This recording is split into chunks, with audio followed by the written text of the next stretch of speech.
These two guys have Minnesota sports flowing in their veins. Mackey and Judd on Score North and ScoreNorth.com. Nothing that's going to keep me off that football field. And I just want to shout out my teammates, man. We challenged each other. It took everybody to win this football game. So shout out my teammates, baby. We're Super Bowl champs, baby. Let's go. Congratulations, Patrick. Enjoy this, man. I appreciate it. 2 and 4 years. Is that a dynasty? I'm not going to say dynasty yet. We're not done. Okay. So I'm not going to say dynasty yet. Congratulations. I like when you call it. Okay. Oh, man. There he is. Is he – I know he's only played, was it 5 years or 6? 5. This was his 5th season. 6th in the NFL, but 5 as a starter. Because he was drafted in 17 and then 18, 19, 20, 20, 20. Yeah. So 5 years as a starter, 5 trips to the AFC Championship game, 3 trips to the Super Bowl, 2 Super Bowl wins, 2 MVPs, 2 Super Bowl MVPs. If he never played another game of football ever, would he be considered? I mean, Tom Brady is going to be atop the list, but like, would people literally talk about him now after 5 years, never played again? I mean, they do it with Koufax, who played like 9, right? More so, because like if he disappeared right now, the legend of, because if he stopped playing now, the question would be, how many Super Bowls could he have won? Like, could he have surpassed Brady? Right? Mm-hmm. Like this doesn't look like it's going to end.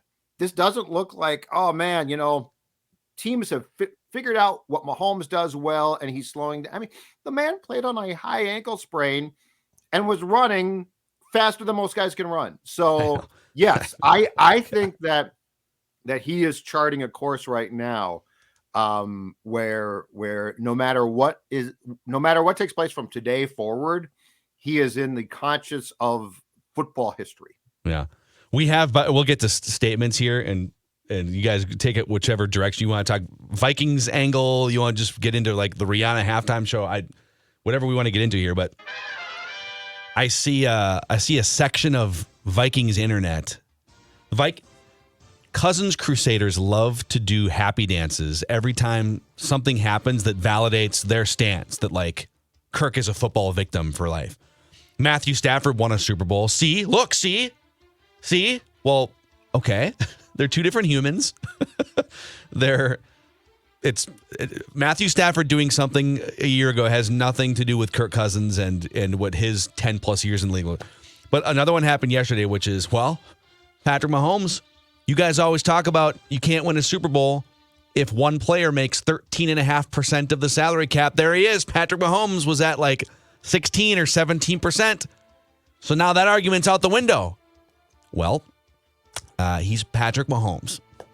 Mm-hmm. Patrick Mahomes doing something doesn't now mean that everyone can do it. Oh, see?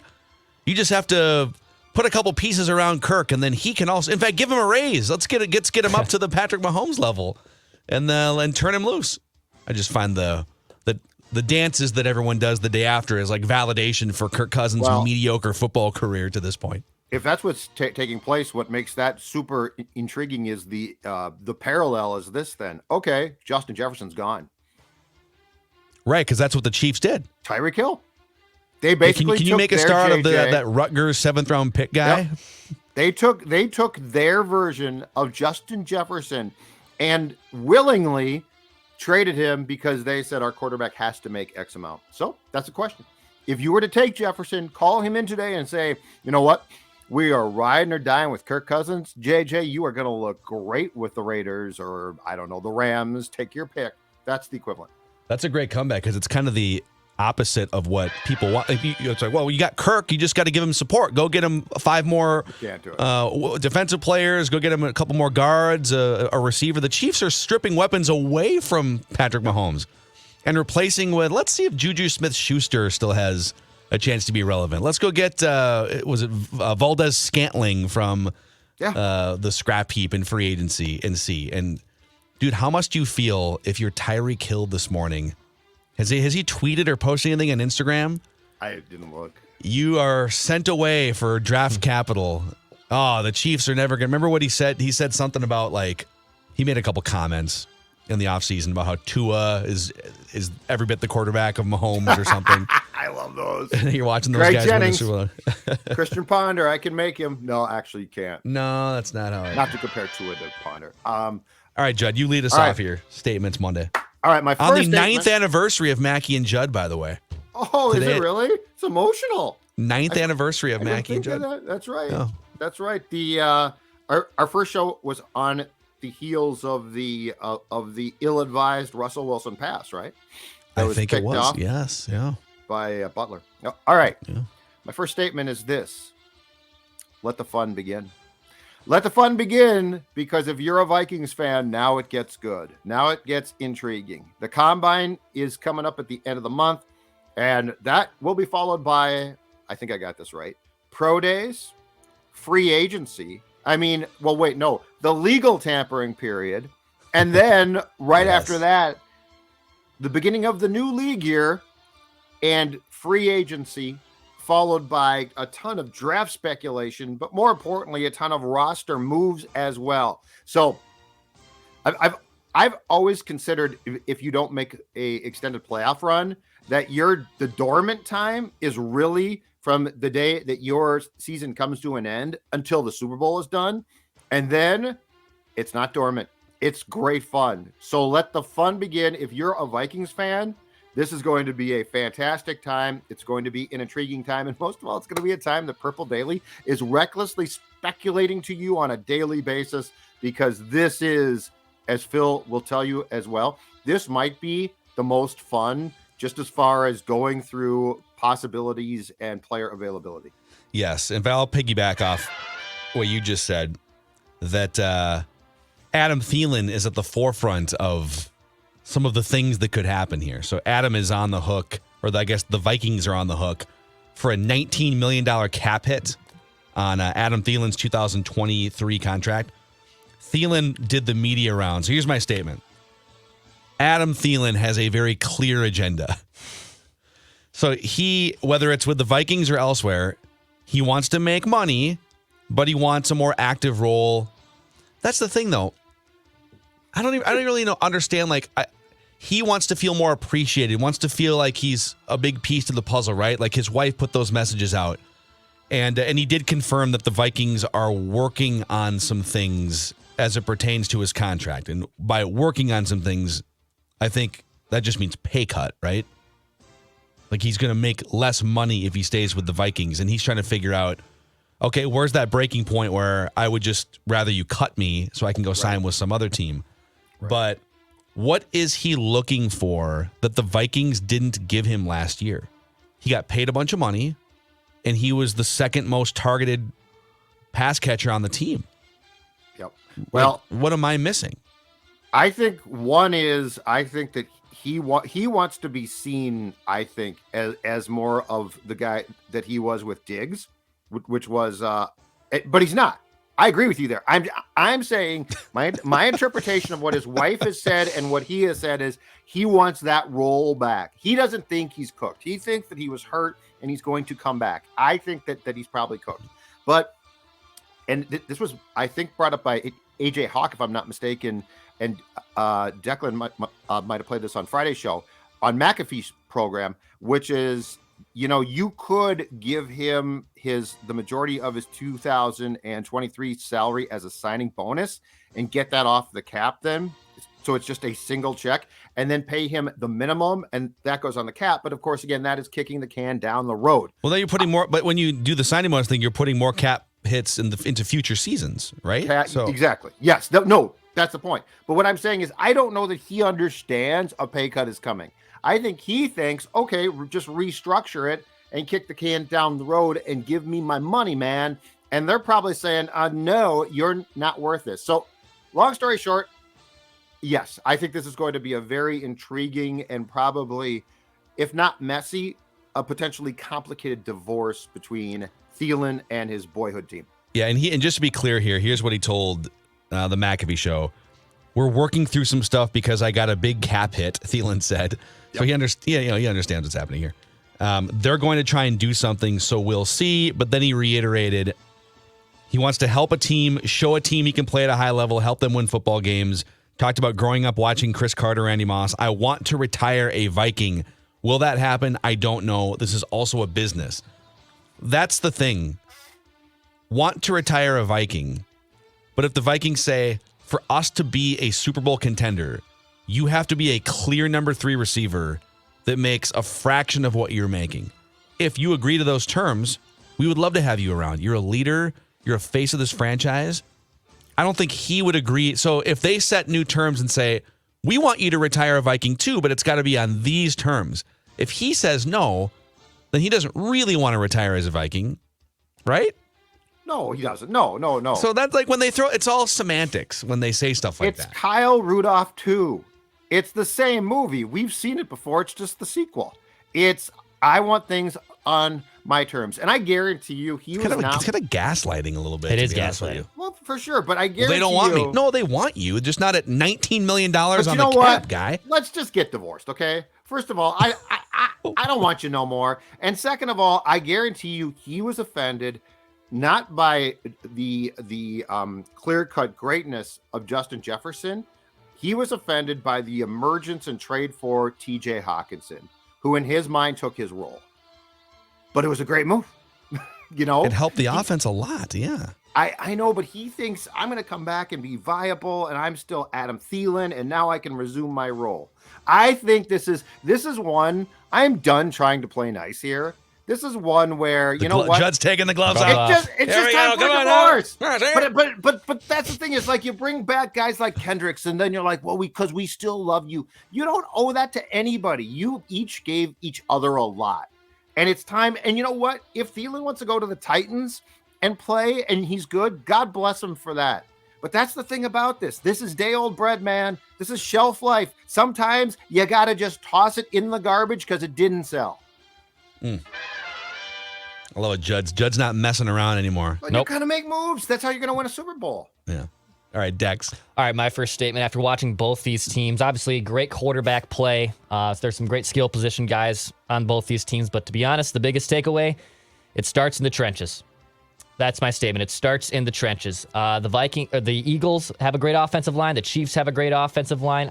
Both those teams also rush the passer incredibly well, and both those offensive lines held up their quarterbacks. It was a master class between Mahomes and Hurts. Number one, avoiding the pressure, but their offensive line also giving them enough time to make the throws that they have to make. And the Vikings have 2 franchise tackles, right? Great tackles. Christian Darrisaw, it looks like he's a stud. Brian O'Neill's been in the league a good amount of time now, but still, he's a very good right tackle. It starts in these trenches here. You have to find a new, potentially a starting center. Obviously, Ezra Cleveland is a good, capable guard, but is there another level to his game? Ed Ingram obviously was a pretty miss in his first season. Was a big miss in his rookie season with the Vikings. You have to build this stuff in the trenches, and I think the Eagles and the Chiefs provided that example of if you're able to build up in the trenches, it doesn't matter who your quarterback is necessarily. That's not what I'm trying to make. But if your offensive line is sound and one of the best in the league, which both these teams have, it starts in those trenches, and that's where the Vikings can also learn a Super Bowl lesson. Here's a question. I'm not disagreeing with you because you're right. Those offensive lines and defensive lines are on another level compared to the Vikings. If Jalen Hurts was the Vikings quarterback behind the same exact offensive line, do you think we would praise the Vikings offensive line more or Patrick Mahomes? But let's use the more realistic example of a guy that anyone could have drafted Jalen Hurts. He's a mobile quarterback in the second round with some accuracy issues that they smoothed out. If they would have drafted Jalen Hurts and he would play the way that he's playing now, and you still had Garrett Bradbury and Ezra Cleveland, maybe you find a better right guard. But would the Vikings offensive line be regarded or perceived as better because you have a guy that how many times last night, go over here. Oh, I'm just going to move out to the right here and throw a ball, outside the hashes. I don't fault the line. I get what Dex is saying, and I do agree. But I think the answer to your question, Phil, I think it lies within the Chiefs' last Super Bowl, which, of course, was the loss to the Buccaneers. And if you recall, the Chiefs were that line, partially, I think, because of injury, was a complete mess. And the tackles were terrible. And Mahomes basically spent the entire game running for his life without a chance.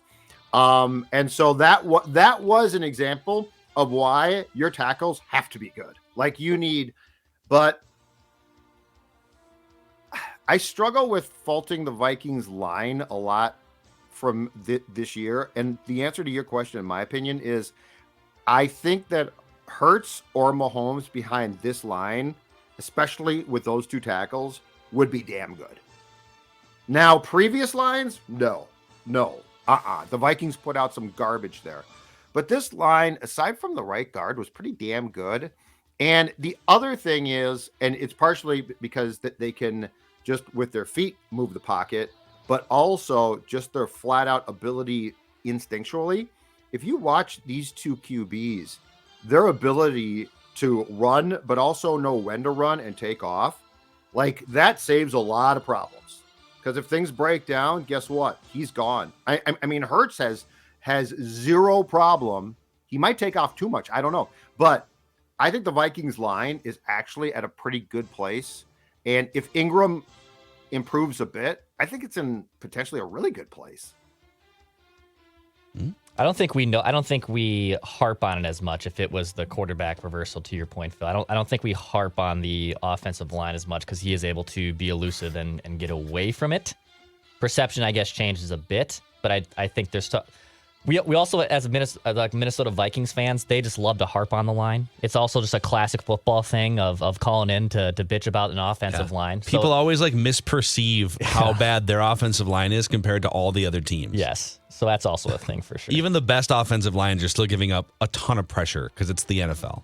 Yeah. But I mean, do the Vikings have a top 5 offensive line? No. Do they have a top 5 set of tackles? Yeah. Yes. Absolutely. They actually do. I don't think you can find 5 other teams with a better left-right tackle combination. Judd? All right. I'm going to be the first to actually not talk about the game, but something from the game. And my statement is this. It's time. It's time to institute the Zolgad plan. All right? The halftime show. Oh. Just a Wait, quick. Is this going to be old white guy complains about Rihanna's halftime performance? No. I have no problem with Okay. it. I know where he's going. No. I know where he's going. I believe the Beatles did their last concert at Candlestick Park in San Francisco circa 1967, and they stopped doing them because one of the major things was the production of what they were trying to do, like with sound back then and things, was not possible. It had jumped the shark. So like no one could hear them. Their playing had become too intricate. So it just didn't work. Okay. Fast forward to yesterday. Rihanna, the National Football League, and her choreographer folks have cool ideas. And we've been going down this path for quite some time. She's not the first. All right. But I've been calling for years for this thing to be moved off site into like a theater, into a place where you can actually have a controlled environment and where you're not trying to rush through it because you basically have a 25-minute window or something like that. Okay. It's time to take these halftime shows and put them in theaters, in concert halls. I don't know what exactly, but can those people in the theater then like watch the game on a big screen or something? Absolutely. Okay. I'm not trying to kill fun here. I'm trying to say I thought what they were trying to do was very hard to pull off in the confines of an outdoor stadium quickly. But what they were trying to do was actually cool. I have no problem with it, and I have no problem with her. And she's not the first. What I'm saying is we have now gotten to a point where the halftime show is 1000% its own production, its own game. Like it deserves, if you're going to do what they do, it deserves more focus than trying to shoehorn it onto a field during the biggest game of the season quickly. So I'm not bitching. I'm not complaining. I am saying that I think it's time to explore. And I would sell tickets. The fans at the game can watch it. That's awesome. Yeah, you could sell like 70,000 extra tickets, basically. Exactly. I would sell tickets. But I mean, what they were trying to do and what she was trying to do, I think is a lot cooler in a controlled environment where that's the only focus in that building that day. You know what you could do, actually? I love this idea. So you sell out one stadium, excuse me, for the actual Super Bowl. And then you sell out a second stadium. And then like at halftime in the Super Bowl stadium, you could still show on the big screens or whatever, you could still show the concert to those people, sort of closed circuit or whatever. Yeah. And then you sell out, maybe you sell 50,000 seats or something, or maybe it's an arena or whatever. So it's extra ticket sales, right? Yep. You could do, it could be like, there's one concert before the game. and then people settle in, a different artist, like a pregame fun concert. And then people settle into their seats and they watch the first half of the actual game. And then Rihanna performs at halftime on national TV, which is where the real audience is. That's where you get the 100 million people, not the 70,000 people in the stadium, right? It's a TV production more than anything. Yep. You can make more money. You don't have to be worried about, actually, this leads into my next statement. The field conditions, for instance, which were bad in the first half. Yep. So I'm not sure how many Vikings fans know this, but if you're a Twins fan, you've been at spring training, you probably know that George Toma is the longtime groundskeeper at Hammond Stadium. He's kind of the short, old guy with the tanned leather skin that walks around in his blue softball shorts, no shirt, every single day, making sure that the Hammond Stadium sod is perfect. He has also been the official Super Bowl groundskeeper for like 6 decades. This is from Today. Since 1967, Today.com. George Toma has worked as a groundskeeper for every single Super Bowl, earning him a variety of nicknames, including the God of Sod and the Sod Father. Sod Father's my favorite. But after 56 years, with the 2023 Super Bowl, his 57th Super Bowl, this one will mark the last one of George Toma's career. He told WNEP, quote, "This is my last Super Bowl, definitely. I would like to see the youngsters carry on," said 94-year-old Toma. And my statement is, yeah, it's probably for the best. That field was almost unplayable somehow yesterday. Those guys were slick. Kickers were slipping. Skill position guys were slipping. So on his podcast, Patrick Peterson explained why. He actually did it before the game, and he completely called it because he obviously spent a long time with Cardinals. So what they do is, that's an indoor stadium. I think it's a retractable roof. But that turf is on a grid where they can actually, they put it outside the stadium on the grid at night. So it is outdoors. Supposedly, that's supposed to be good. But what Peterson said is, if it gets cold at all, when they wheel it back in to the actual field, the moisture picks up. And so it gets slippery. And so the issue was, that's exactly what took place. Peterson called it. And so it was slippery. But you know what's stupid? How many, and this has been prevalent, I think, in college bowl games of late as well. How many bad fields now do we see because of this? Like, they look good, aesthetically pleasing on TV. It did look very nice. Yeah, it looked great. But I mean, how many times do we have to hear, well, they got to go to 7-stud cleats now? You're exactly right. That's ridiculous. Yeah. Toma added in this interview, too, that for the first 27 Super Bowls, we spent $500 on the field. This field cost $750,000. I think they might want to make sure there's a warranty. Make sure there's some sort of a manager they can call to get their money back. All right. We want more. Declan, you got one more? I'll do a halftime comment as well. I think my statement is, bitching about the halftime show is wasted energy. I just think the whole thing of how we always complain about this musical act at a Super Bowl is just wasted energy.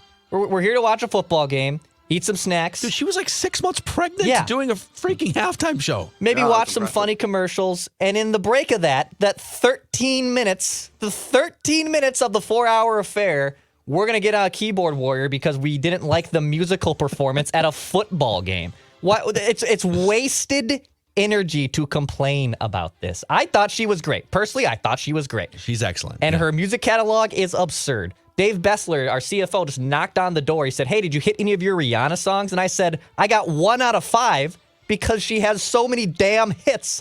I had to write that down with you guys thinking, these 5, these should be locks.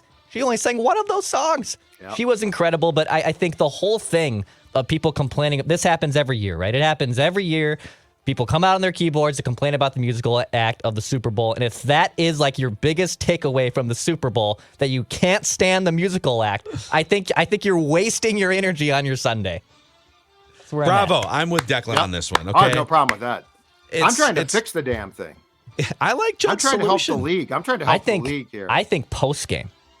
I saw a note from our listener because I took your graphic, Judd. I put it on the Score North Twitter account. And someone said you do a concert post-game on the field. Actually, I would think that's a good idea too. It keeps like the people still there and stuff. Probably keeps. But then, sales what do up. you do at halftime? You just run advertising, and I think the NFL would love that personally. No, I think you got to have something at halftime. But that's what I'm saying is take it off site and sell tickets. Guess what? You would have people travel to the halftime show. Like Well, if you put it in New York, they'd go to New York to watch the halftime. What you could do is, to Declan's point, let's say it's just like it's a 13-minute performance. What if you just said, hey, we're going to put, and I don't know how you would do this because then you'd have to like subjectively rank these. We're going to put the 10 best Super Bowl commercials at halftime, and we're going to run them in 2 blocks. So if you want to see the best commercials, you have to watch at halftime. But I don't know who. You couldn't really do like a. You know what? A pay for play, because then you wouldn't have the most entertaining ones. You just have the ones that are, paid the most. That's where I'll complain. I think the Super Bowl commercials have jumped the shark. Yeah. Because the expectation is so high now, I don't think you can really succeed. And like it's hard. It's hard. And like these callbacks to my youth now, something else from the 80s. John Travolta, here he comes. Yeah. But I mean, what does that mean to anybody? Held together by plastic surgery. Oh exactly. God, he looks but like, what does that like all of these throwback commercials to a film from 1986 or something? Does that mean a damn thing anymore? Yeah.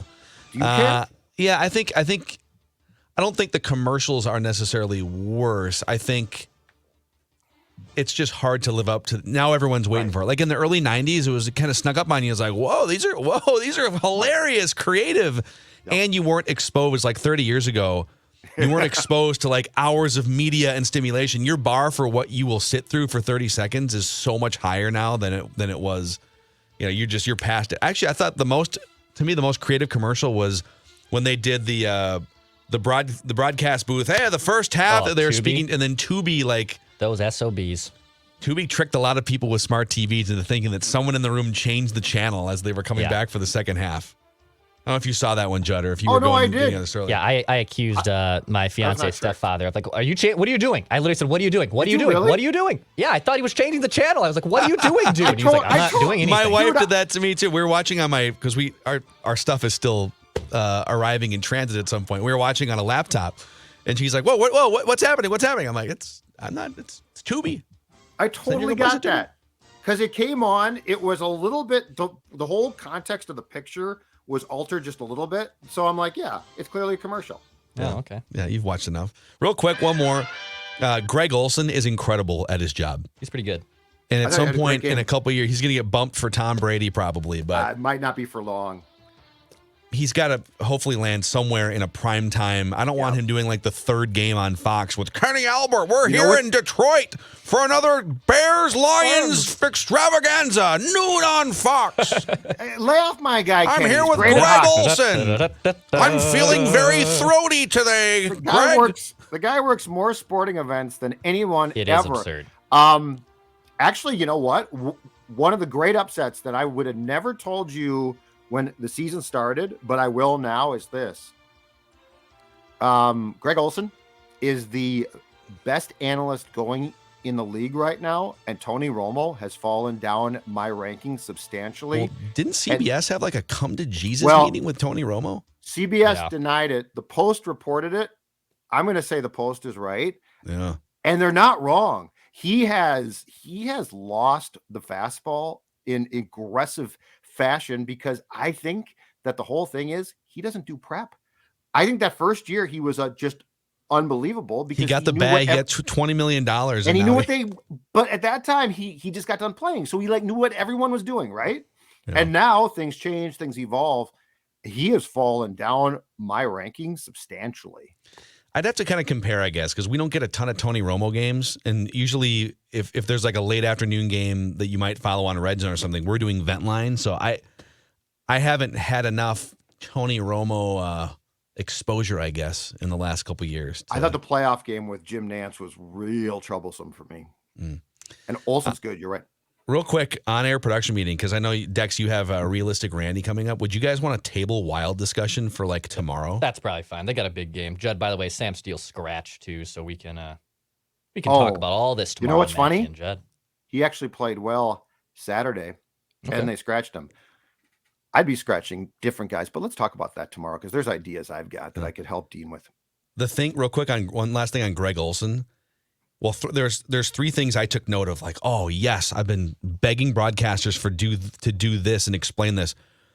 He explained why taking a delay of game is better for like your chances to win by holding out of the timeout, because the coaches will just burn timeouts if the play clock's winding down. Oh God, he goes, but that type of thing happens. It's a procedural thing. You don't get the plan in time, and so you're trying to balance. Should we go from 3rd and 8 to 3rd and 13, or should we call a timeout? Now, of course, right after he explained why it was a great decision to do that, then like 5 plays later they called a timeout. But then he started arguing later with Mike Pereira about the ticky-tack defensive holding call too. I love it. Like he's got his own opinions, and he's not afraid to like argue with Mike Pereira. And then he was explaining too adamantly why Jerick McKinnon should not score a touchdown, but should. And he was doing it like 2 plays in advance. Okay, so here's what's going to happen. They're going to run one play, and then the second play, if they break one, go past the first down line, but stop. And he's yelling, go down, go down, go down. I don't know. Yeah. He's not necessarily a household name because he was just like a B-level tight end, but I think he was awesome. And Tom Brady should back away from Greg Olsen. Yeah. Maybe Tom Brady can be with Kenny Albert. Oh, it's Kenny Albert here. Welcome in to Fox NFL Sunday. I'm with Tom Brady here in Detroit, where we now reside. Studio show for TB. Okay, the Fox studio show has to go. I think I did this. I fired these guys like 2 years ago.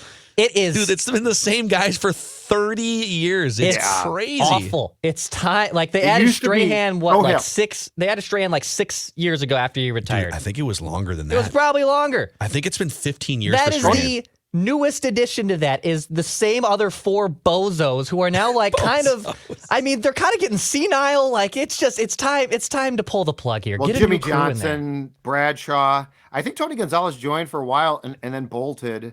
Okay. I have it. But I have the timeline. It used to be incredibly hip. Like it was, they're so funny. And now it's just, ugh. Howie Long and Terry Bradshaw, legendary. They've been doing that show since 1994. Yeah, for sure. Jimmy Johnson did it the first 2 years. Then he went to the Dolphins, right? Got back into coaching. But then Jimmy Johnson's been doing it since 2001 again. So that's 22 years.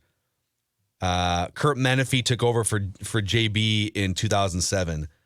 Michael Strahan, 16 years. He's been doing it for 16 years, and he's the new guy. Yeah. Well, Gronk, I think Gronk. Oh, Gronk, sure. Gronk in small then, doses. They'll throw on a Dean Blandino or like, they throw these random dudes in the morning sometimes. But that crew it's time, dude. It's time. It's hilarious. And they didn't they? Oh man. Just name that Derek Jeter's going to be on the baseball panel now? Yep. Great move by baseball announcing. I know Fox wants to do it in front of the most audience, but classic baseball where it's like, here's a really big baseball thing that we're going to announce on Super Bowl Sunday. Send tweet. Pitchers and catchers reporting today. Here they come. Have you seen today? God. Like it's all over. We're right around the corner. We got next. No, actually, no one cares. Wait till Wednesday. We're still processing what happened. Baseball's timing always. Speaking of warm weather activities that you're longing to do in the cold here, the golf show, the 2023 Choice Bank Minnesota Golf Show at the Minneapolis Convention Center is coming up here in just a couple of weekends, February 24th through the 26th, presented in part by Score North. And tickets are just $6. Let me find this promo code here. Tickets are $6 at minnesotagolfshow.com. And that includes, by the way, you can come and hang out with us. Judd and I are going to do a podcast on Friday afternoon and again on Saturday afternoon. And you can come hang out with us. We might even be, cheersing a couple of beers over at the 19th hole. 14 free rounds of golf. And all sorts of vendors that have clothing and golf trips. It's just a nice little respite if you're like Declan and I and you enjoy thinking about golf during these winter months. But MinnesotaGolfShow.com, the Choice Bank Minnesota Golf Show. And here we go. I think I found this promo. Golfer. Promo code. MinnesotaGolfShow.com, promo code GOLFER for your $6 tickets. All right. Good session there. We covered some, we basically fixed the Super Bowl. Mm-hmm. We fixed the Vikings on Purple Daily today. So what else do you want us to fix? Fix the Twins bullpen? People seem very high on the Twins tomorrow. Bullpen. Okay. Sounds good. Do you want us to talk twin spring training preview this week? Let us know. We'll talk some Twins this week if you guys want. And we're like I said, we're fixing the Vikings all week on Purple Daily. Today is sort of day 0 or day 1 for the 2023 building of these NFL teams. So Purple Daily is your home. We'll see you guys tomorrow on Mackey and Judd.